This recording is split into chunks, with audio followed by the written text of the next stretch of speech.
देखिए, तहरीक इंसाफ की तो जो भी हिकमत अमली होगी आगे, वो तो आगे चल के ही मालूम चलेगी। आज जो मुलाकात हुई है, हो सकता है ये मुलाकात जो है वो हुकूमत को दिया गया एक धीमे अंदाज का पैगाम हो।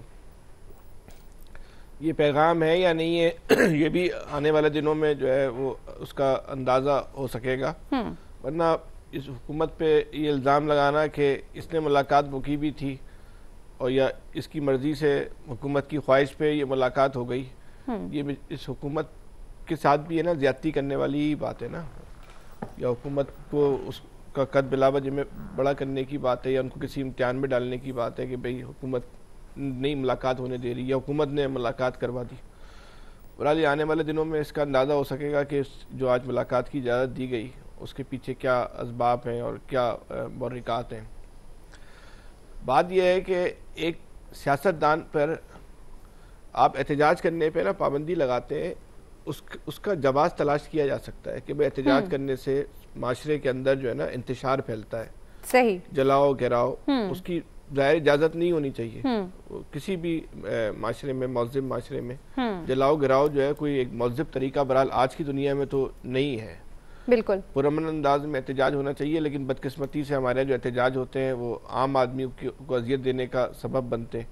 ये पाबंदी तो समझ में आती है, लेकिन आप किसी सियासतदान को ये बोलें कि तुमने कोई सियासी बात नहीं करनी, आप किसी सियासतदान से ये कहें कि आपने कोई सियासी गुफ्तगू नहीं करनी, आपने कोई प्रेस कॉन्फ्रेंस नहीं करनी बाहर निकल के, आपने कोई सियासी ट्वीट नहीं करना, ये कैसी पाबंदी है?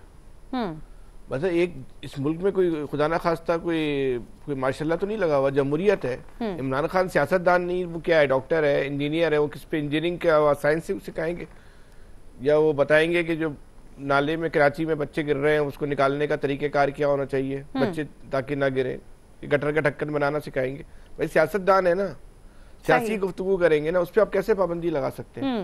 वो कैसे आप उनको जो है ना रोक सकते हैं कि पूरे पाकिस्तान में सियासी पाबंदी इमरान खान पर ही है गुफ्तगू करने पर? वो जो बाकी पाबंदियां हैं अपनी जगह, इलेक्शन छीनना, पार्टी छीनना, जेल में बंद रखना, अदालत में पेशना, वो तो अपनी जगह है। लेकिन आप सियासी गुफ्तगू भी किसी और के नहीं के इनडायरेक्टली भी नहीं करने देंगे। जो इमरान खान की गुफ्तगू बाहर आती है डायरेक्टली तो नहीं आती ना, इनडायरेक्टली आती है, आप उसको भी रोक देंगे। तो इतनी ज़्यादा अगर आप चीज़ों को रोकेंगे तो लोगों के जहन में एक गुबार पैदा होगा। सही, तो ये गुबार ना पैदा होने दें, लोगों को एग्जिट जगह दें, मौका दें, बाकी जो सिस्टम चल रहा है उसको चलाएं। लेकिन इतनी ज़्यादा पाबंदियां लगाएंगे तो फिर ये मुनासिब नहीं होगा, सिस्टम के लिए मुनासिब नहीं होगा। तो बेहतर ये कहीं ना कहीं लोगों को हल्का फुल्का ही सही, मुकम्मल तौर पे ना सही, हल्का फुल्का रिलैक्स जो है ना वो देना चाहिए ताकि सिस्टम जो है ना वो स्मूथली चले। सही। इलियास साहब आप क्या कहते हैं? फैसल साहब कहते हैं कि थोड़ी बहुत रिलैक्सेशन होनी चाहिए और सियासी अगर सियासतदान ही सियासी गुफ्तगू नहीं करेगा के लिए ज़रूरी है हुकूमत। देखिए, मुलाकातों पर कोई पाबंदी नहीं होनी चाहिए। अहले खाना से जो मुलाकातों का सिलसिला है वो उसी तरह जारी रहना चाहिए। जाहिर है अगर कोई आते हैं तो बाहर आके इनको भी होता है कि जी उनके लिए उनके चाहने वाले आके बाहर, उनके अहले खाना के अलावा भी जो दूसरे वकला और वो बहुत सारे लोग जमा हो जाते हैं। बिल्कुल। तो जो जमा होते हैं तो जाहिर है उसके भी एक मीडिया उसकी कवरेज करता है। तो इस पर वो गवर्नमेंट उनको क्या कहते हैं, जेल हुकाम या गवर्नमेंट को इस पर बुरा लगता है कि गवर्नमेंट चाहती है कि ना करें, कि पार्टी को जो बिल्कुल साथ दीवार पर लगाया है तो उसको बिल्कुल ऐसे नज़र ना आए। बस गवर्नमेंट ये चाहती है कि पार्टी, ये जमहूरी अमल है, इसमें सब तमाम पार्टीज़ को आना चाहिए। बिल्कुल कल आप अंदर थे तो उस टाइम हम बिल्कुल यही कहते थे कि आपको भी तमाम फैसिलिटीज़ मिलनी चाहिए और ये होना चाहिए बराबरी की बुनियाद पर। अगर गलत केस बने तो वो भी ख़त्म होने चाहिए। तो अब ये जो इस तरह बने हैं जो केसेस हैं, पहले तो ये देखना चाहिए। अब तो सारे चीज़ें भूल गए, अब तो मुलाकात एक बड़ा इशू बन गया है। उनकी रिहाई, बानी पीटीआई की रिहाई तो दूर की बात है, अब तो मुलाकात एक इशू बना हुआ है।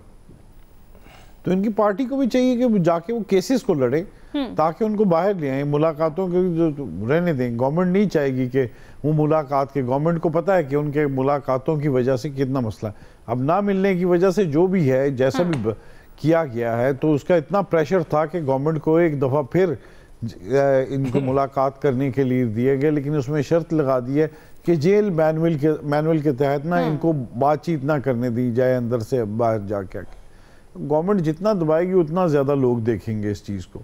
गवर्नमेंट को देखना चाहिए एक असूल के मुताबिक, कानून जो कानून कायदे के मुताबिक ठीक है, कर मुलाकात करने दें, जाए देखें वो चीज़ें। अगर आपने मैनुअल की बात करनी थी तो पहले भी बैठ के उनके साथ टेबल पर बातचीत कर लेते और इतना बड़ा इशू ना क्रिएट होता और ना लोगों में इतना पता चलता, दुनिया भर में पता चला कि क्या किया गया पाकिस्तान की गवर्नमेंट की जानब से। ऐसे ही बस लोगों की तो जो हासिल करते हैं और पाकिस्तान की इमेज जो है इसमें ख़राब करते हैं। तो इस जो सारी सिलसिला है इसमें चाहिए, मुलाकातें कर रहे हैं ठीक है, जो केस हैं केस को वो अदालतों में जाके ही वो फेस करेंगे ना, बिल्कुल वो ये तो नहीं फैसला कर सकते ना जो मुलाकातें करने जाते हैं। ठीक है, उनकी एक सूबे में हुकूमत है तो बिल्कुल ठीक है, वो कर बिल्कुल ऐसे ही, बिल्कुल ऐसे ही है। एक्सपर्ट्स की राय आपने जाने में यहाँ वक्त हुआ है ब्रेक का। ब्रेक के बाद हम बात करेंगे पंजाब भर में अचानक ट्रैफिक कवानीन मजीद सख्त कर दिए गए हैं और जुर्माने किए जा रहे हैं। क्या गरीब अवाम भारी जुर्मानों के मुतामिल हो सकते हैं? एक्सपर्ट्स की राय इस पर जानेंगे ब्रेक के बाद।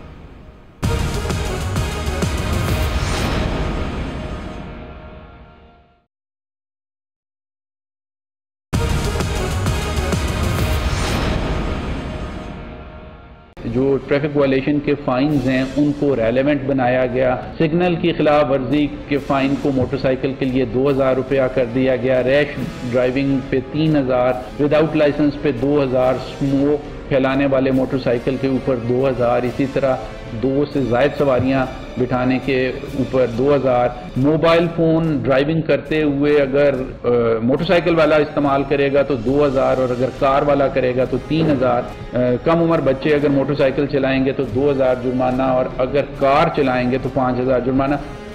पुलिस वाले, सरकारी गाड़ियां सारे के सारे जो है इससे मुस्तस्ना नहीं हैं। वेलकम बैक नाज़रीन। तो बात करेंगे पंजाब भर में ट्रैफिक कवानीन के भारी जुर्माने महंगाई के मारे अवाम पर भारी पड़ गए हैं। पंजाब भर में ट्रैफिक की खिलाफ वर्जियों पर क्रैकडाउन का सिलसिला तेज कर दिया है और एक दिन में 64,000 चालान कर दिए गए और 8 करोड़ रुपए से जायद जुर्माने भी किए गए हैं, जबकि मुख्तलिफ थानों में 24,000 गाड़ियां बंद हैं। ट्रैफिक पुलिस के मुताबिक हेलमेट की खिलाफ वर्जी पर 28,000 चालान किए गए और 4,000 से ज्यादा अफराद को जेल में बंद कर दिया गया है। आज लाहौर हाई कोर्ट की चीफ जस्टिस आलिया नीलम ने आईजी को कम उम्र ड्राइवर बच्चों को गिरफ्तार करने से रोक दिया है और उन्होंने वाज़ेह किया है कि कम उम्र ड्राइवर बच्चों से मुतालिक पहले आगाही मुहिम चलाई जाए, जिसके बाद वज़ीर आला पंजाब मरियम नवाज ने भी कम उम्र तलबा को गिरफ्तार करने पर पाबंदी आयद कर दी है और 16 साल के बच्चों के लिए स्मार्ट कार्ड और लाइसेंस जारी करने का की है। इसी से मुतालिक हमारा सवाल ये है कि ट्रैफिक कवानीन पर अमल दरामद बेहतरीन इकदाम तो है, मगर क्या गरीब आवाम इतने भारी जुर्मानों के मुतामिल हो सकते हैं? क्या कहते हैं लियाज साहब? देखिए, इसमें गवर्नमेंट को चाहिए कि कानून के मुताबिक, कायदे के मुताबिक जो किया है, इसमें एक्ट नया लेके आए, इसमें ऑर्डिनेंस नया लेके आए जिसमें अमेंडमेंट्स की गई हैं मुख्तलिफ चीज़ों की, जुर्मानों की शरह बढ़ा दी है।